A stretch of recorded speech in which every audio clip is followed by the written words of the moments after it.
Hello दोस्तों, नमस्कार। SMKC channel में मैं आप सभी लोगों का दिल से बहुत बहुत स्वागत करता हूं। सो दोस्तों, आज के दिन की अगर हम बाजार की बात करें तो आप सभी लोगों ने देख लिया है कि बाजार एकदम ही हम लोगों को सुस्त चलते हुए देखने को यहाँ पे मिल रहा है। कोई बहुत बड़ी तेजी नहीं, ठीक है। गिरावट की बात करें, चलो इसमें भी अच्छा पॉइंट अगर कोई पकड़ना है तो यही है कि लाल निशान तो हम लोगों को देखने को यहाँ पे मिला था शुरुआत में, बट धीमे धीमे करके बाजार में हम लोग को कमबैक होते हुए देखने को मिला। और थोड़ी बहुत तेजी तेजी मतलब क्या बोले भाई, हरे रंग में ही क्लोजिंग देखने को यहाँ पे मिल गई। प्रीवियस क्लोजिंग के हिसाब से ऊपर क्लोज होते हुए देखने को मिल गया, दैट्स इट। इतना ही मतलब खुशी की बात हम लोग यहाँ पे कह सकते हैं। वरना लाल रंग की अगर बात करें तो भाई वो तो पीछा ही यहाँ पे नहीं छोड़ रहा है। तो बाजार एकदम सुस्त चलते हुए देखने को यहाँ पे मिल रहा है। एंड कभी भी अगर हरा रंग अगर मार्केट में देखने को मिल रहा है, बुल वाले अगर मार्केट में आते हैं, बियर को मतलब थप्पड़ लगाने की कोशिश करते हैं, तो इतना सा छोटा सा ही थप्पड़ हम लोग को लगते हुए देखने को मिल रहा है। बट जब बेयर का मौका आता है भाई, तो बेयर वाले तो इतना जोरदार थप्पड़ मारते हैं बुल वालों को कि वो सीधा नीचे ही यहाँ पे गिर रहे हैं। सो यही स्थिति हम लोग को फिलहाल तो बाजार में भी देखने को यहाँ पे मिल रही है। मतलब आप देखोगे हरा रंग तो इतना सा देखने को मिलेगा। जैसे 5 दिन का चार्ट पैटर्न ओपन करेंगे तो आप देख सकते हैं कितनी बड़ी बड़ी गिरावटें। 1 महीने की बात करें तो अगेन बड़ी बड़ी गिरावटें हम लोग को देखने को यहाँ पे मिल रही है। और 6 महीने में भी अगर हम लोग बात करेंगे तो आप देख सकते हो मार्केट ऊपर तो जाने की कोशिश यहाँ पे कर रहा है, बट लोअर लो काट कर वो नीचे ही यहाँ पे लगातार फिसलते हुए देखने को मिल रहा है। मतलब बियर वालों की अगर हम लोग बात करें, उनका फिलहाल दबदबा काफ़ी ज़्यादा हम लोग को देखने को मिल रहा है। सो डेफिनेटली इसी से रिलेटेड अगर मैं बात करूँ, बहुत सारे वीडियोस तो कवर यहाँ पे होते रहते हैं, ठीक है। तो सबसे ज़्यादा जो कमेंट सेक्शन में भी जो पॉइंट यहाँ पे पूछा जाता है कि सर ये कब तक चलेगा, ठीक है, ये सबसे ज़्यादा पॉपुलर सवाल पूछा जाता है कि ये जो चीज़ें चल रही है, अभी आपने जो दिखाया कि भाई बियर वाले ही ज़्यादा ताकतवर नज़र आ रहे हैं, ठीक है। एंड एक लॉन्ग टर्म इन्वेस्टर के लिए भाई बुल का स्ट्रांग होना काफ़ी इंपॉर्टेंट रहता है। तो ये कब तक चलेगा? सो डेफिनेटली यहाँ पे जैसे कि मैंने आपको बताया कि 3 बड़े कारण हैं, इसी के ऊपर आपको ध्यान यहाँ पे रखना पड़ेगा। जब ये 3 बड़े कारण सॉर्ट आउट हो जाएंगे तब आप कह सकते हैं कि बुल का कॉन्फिडेंस बढ़ जाएगा, ठीक है। क्योंकि आप सोच कर देखो, जस्ट एक ऐसा ही रफली बात बोलना चाहूँगा कि मान लो किसी के पास 1000 करोड़ है, ठीक है। ऑब्वियसली इतना पैसा इंस्टीट्यूशंस के पास ही होता है। उनको अगर कॉन्फिडेंस के साथ अगर पैसा निवेश करना है, ठीक है, बहुत बड़ा, ठीक है, तो ये वो कब करेंगे? जब बाजार में बहुत ज़्यादा अनसर्टेनिटी होंगी, क्या तब करेंगे? Obviously not.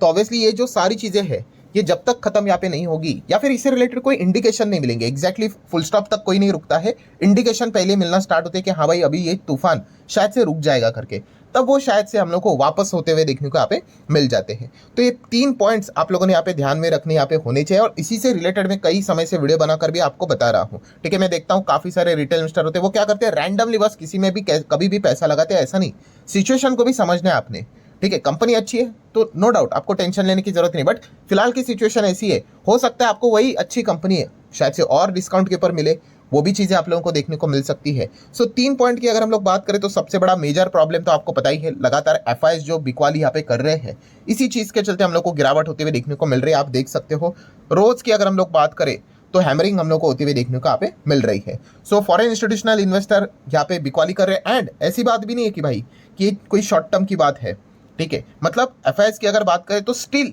आज भी उनके पास $800 बिलियन के आसपास है रफली, ठीक है। अभी ये कब 10 फरवरी को ही ये रिपोर्ट हम लोग को जारी होते हुए देखने को मिली थी, ठीक है। तभी ही ये कैलकुलेशन निकल कर आया था कि भाई अभी भी $800 बिलियन के आसपास है। मोटा मोटी में बोल दूं 70 लाख करोड़ इतना अमाउंट एफआईएस के पास आज भी है, आज करंट लेवल पे, ठीक है। सो उनकी बिकवाली मतलब अगर देखा गया भाई वो 2-3 साल भी बेच सकते, इतना उनके पास होल्डिंग हम लोग को देखने को मिल जाती है। एंड ऑब्वियसली वो कोई कल परसों निवेश करके नहीं बैठते हैं, उनकी जो इन्वेस्टमेंट रहती है वो काफ़ी पुराने और से हम लोग को देखने को मिल जाती है। सो ये भी एक पॉइंट मैंने आप लोगों को कवर करके बताया था। बट एफआईएस बेच क्यों रहे हैं? सो उसके पीछे का रीज़न है दोस्तों, देखिए हर कोई यहाँ पे क्यों आता है मार्केट में, टाइम पास करने थोड़ी ना आता है। हर किसी का मकसद भाई एक ही है कि पैसा कमाने, भाई रिटर्न्स कमाने हैं, प्रॉफिट कमाना है। एंड एफआईएस की अगर हम लोग बात करें दोस्तों, तो यहाँ पे उनके लिए सबसे बड़ा प्रॉब्लम हो चुका है कि रिटर्न्स उनके लगातार कम होते हुए देखने को यहाँ पे मिल रहे हैं। लगातार, यस, मतलब जो उन्होंने कमाया था वो लगातार कम यहाँ पे हो रहे हैं। जो मीटर है वो यहाँ से हम लोग को ऐसा ऐसा ऐसा करके धीमे धीमे करके नीचे आते हुए देखने को मिला। और इसके पीछे का मेजर रीजन क्या है? तो लगातार गिरता हुआ रुपी। यस, रुपी की जो वीकनेस है दोस्तों, ये सबसे बड़ा मेजर कारण बनते हुए देखने को यहाँ पे मिल चुकी है। एंड इसका कैलकुलेशन भी मैंने आप लोगों को बताया था। अभी आप देख सकते हो कितना चल रहा है, 87 के आसपास चल रहा है। बीच में तो हम लोगों ने देखा भी था कि अगर मैं 5 दिन का या फिर 1 महीने का चार्ट पैटर्न देखेंगे तो 88 को भी टच किया है रुपी ने, इतना वीक हुआ था। सो खड़े खड़े हम कह सकते हैं उनके इन्वेस्टमेंट हम लोग को कम होते हुए देखने को मिल जाते हैं। एंड अगर हम कैलकुलेशन करेंगे, ठीक है, किसी ने तो बोला था सर अगर आप वापस कभी कैलकुलेशन दिखाओगे तो जरूर उसमें एक और पॉइंट भी दिखा देना। कौन सा? कि भाई उसमें टैक्स भी लगता है। यस डेफिनेटली टैक्स भी लगता है। अगर हम लोग एलटीसीजी भी पकड़े तो अभी आपको पता है एफआईएस के ऊपर भी 12.5% का एलटीसीजी लगते हुए देखने को मिल रहा है। बीच में थोड़ा सा वो क्लैरिफिकेशन चाहिए था, ठीक है, वो इस बजट में भी हम लोग को देखने को मिल गया कि भाई 10 का 12.5 किया है, वो तो इंडिविजुअल के लिए किया, क्या इंस्टीट्यूशंस भी आएंगे? तो सरकार ने बोल दिया हाँ भाई इंस्टीट्यूशंस के लिए भी, फॉरेन इंस्टीट्यूशनल के लिए भी 10 का 12.5% अभी एलटीसीजी हम लोग को देखने को यहाँ पे मिल रहा है। तो इस चीज के चलते दोस्तों जो नेट रिटर्न उनके हाथ में बच रहा है वो तो हम कह सकते हैं काफी कम हो रहा है। मतलब अगर हम लोग यहाँ पे कहे, बहुत सारे आर्टिकल्स भी आपको इंटरनेट के ऊपर देखने को मिलेंगे कि अगर एफआईएस फॉर एग्जांपल अगर 10% उनके रिटर्न है, ठीक है, एक्चुअल में, बट वो जब पैसा घर लेकर जा रहे हैं तो उनको लेस देन 5% मिल रहा है, मतलब 50% से भी कम।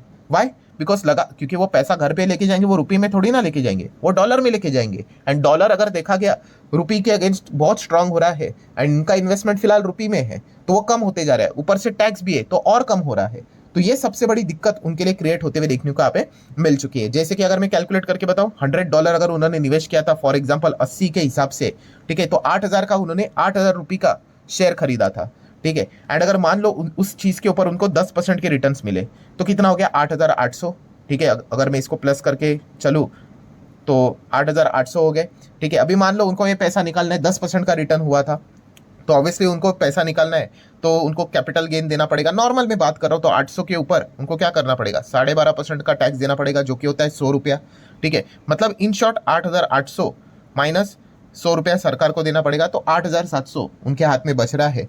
एंड प्रॉब्लम क्या हो रहा है दोस्तों कि 8,700 अगर वो कन्वर्ट करने जाए तो 80 पे कन्वर्ट नहीं कर पा रहे हैं। क्यों नहीं कन्वर्ट कर पा रहे? क्योंकि 80 लगातार हम लोग को रुपये हमारा वीक होते हुए देखने को मिला। अगर ये 80 पे कन्वर्ट करे तो कोई चिंता की बात नहीं। उन्होंने $100 लगाया था, $100 के बदले उनको 108.75, तो चलो 8.75% का तो नेट रिटर्न उनका बना। बट हकीकत क्या है? हकीकत ये है कि 8,700 डिवाइड बाय अभी 88 तक रुपये फिसलते हुए देखने को मिला था। फॉर एग्जाम्पल ले लेते हैं, जब वो पैसा निकालेंगे, ओहो, तो उन्होंने $100 मार्केट में डाला था। इवन दो इंडियन मार्केट में उन्होंने 10% का रिटर्न भी कमाया, बट जब वो विड्रॉ करने जाएंगे तो उनके हाथ में $100 से भी कमा रहे हैं। मतलब वो भाई रिटर्न्स कमा कर भी नेट रिटर्न उनके माइनस में जा रहे हैं। Why? Because of taxes. And उसी के साथ साथ लगातार गिरता हुआ रुपये की अगर हम लोग बात करें, इस चीज के चलते उनको मार पड़ रही है। एंड इसीलिए एफआईएस सबसे ज्यादा बिकवाली करते हुए देखने को मिल रहे हैं। सो ये मैं आपको क्यों बता रहा हूँ, जो आप पूछते हो ना कि ये सब कब खत्म होगा, सो ये किसी को एग्जैक्ट कब खत्म होगा किसी को नहीं पता होता है। हर कोई इस पैरामीटर के ऊपर ध्यान रखता है, ठीक है। एफआईएस क्यों यहाँ पे लगातार बिकवाली कब रुकेगी, यही पूछते हो ना आप। रुपये स्ट्रांग होना चाहिए। रुपये जब स्टेबल हो जाएगा, रुपये जब स्ट्रांग हो जाएगा, रुपये गिरेगा नहीं, तो एफआईएस भी आपको शायद से रुकते हुए देखने को यहाँ पे मिल जाएगा। बट अगर रुपये ऐसा ही चलता रहा, आप जस्ट इमेजिन करके देखना, अगर मैं कैलकुलेशन में 8,700 अगर वो निकालने जाए 90 जब डॉलर होगा तब, अभी तो उनको $98.86 मिल रहा था, तो आगे जाके तो भाई उनको तो $96.66 मिलेगा, और कम हो जाएगा उनका। मतलब जितना रुपये गिरता जाएगा, आप जस्ट इमेजिन करके देखो, 8,700 को 100 अगर हो गया तो रुपये 87, मतलब उन्होंने $100 लगाया, ठीक है, और मिला कितना? 87। भाई 13% का नुकसान, ठीक है। मतलब इंडियन मार्केट में रिटर्न्स कमाओ बट ओवरऑल नेट रिटर्न घर पे लेके जाओ माइनस में।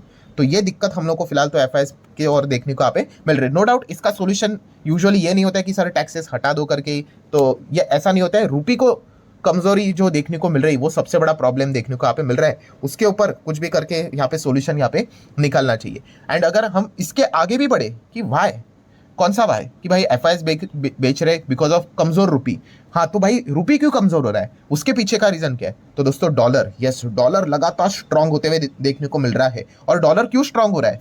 क्योंकि डोनाल्ड ट्रंप आ चुके हैं भाई। डोनाल्ड ट्रंप का पूरा फोकस है कि वो डॉलर को बहुत ज्यादा स्ट्रांग बनाकर जाएंगे। ये बात उन्होंने बोली है कि मेरे टाइम पीरियड में डॉलर को मैं बहुत ही मजबूत बनाऊंगा। डॉलर के खिलाफ जो भी जाएगा, उन्होंने बोला ना ब्रिक्स के ऊपर 100% टैरिफ लगा दूंगा। अगर वो डॉलर के खिलाफ जाते तो, डॉलर मतलब डी डॉलराइजेशन की ओर जाते हो, तो ब्रिक्स अपनी करेंसी निकालती है तो 100% टैरिफ सीधा। तो ये सारी चीजें क्यों चल रही है? डॉलर को और स्ट्रांग बनाने के लिए। एंड जितना डॉलर मजबूत होते चला जाएगा अगेंस्ट, अगर हम हमारे इंडियन रुपये के हिसाब से बात करें तो एफआईएस को दिक्कत यहाँ पे होगी। एंड ऊपर से टैरिफ की अगर हम लोग बात करें, टैरिफ अगर लगेगा तो अगेन यहाँ पे हम कह सकते हैं कि डॉलर और स्ट्रांग होते हुए देखने को मिलेगा, हमारा रुपये और कमजोर यहाँ पे हो जाएगा। एंड इस चीज के चलते इकोनॉमिक अनसर्टेनिटी भी हम लोग को देखने को यहाँ पे मिल रही है। मतलब टैरिफ की उन्होंने बात यहाँ पे की थी, रेसिप्रोकल टैरिफ की अगर हम लोग बात करें तो वो भी अभी तक हम लोग को लगते हुए देखने को यहाँ पे नहीं मिला है। रेसिप्रोकल टैरिफ आपको पता है कब से लगने वाला है? उन्होंने बोला है कि भाई अप्रैल से लगेगा करके, ठीक है। अभी उसके बीच में उन्होंने क्या कोई वो पलटी मारेंगे नहीं मारेंगे गॉड्स ओनली नोज, और वी कैन से कि ट्रम्प ओनली नोज, तो वो देखने वाली बात यहाँ पे होगी। सो ओवरऑल अगर मैं बात करूँ दोस्तों, ये जो पेड़ है, प्रॉब्लम की पेड़ की अगर मैं बात करूँ तो देखिए एफआईएस तो आप कह सकते हैं ये ऊपर वाले हैं, ये एफआईएस है, ठीक है, जो पन्ने झड़ रहे हैं वो तो एफआईएस है। बट अगर हम लोग पेड़ के ट्रंक की बात कर ले, ये वाला, तो वो गिरता हुआ रुपी है, ठीक है। तो रुपी जितना वीक होगा तो हम कहेंगे कि ऑटोमेटिकली ये भी पेड़ गिरेगा। बट उससे भी ज्यादा सबसे बड़ा प्रॉब्लम अगर कोई है दोस्तों तो वो है रूट।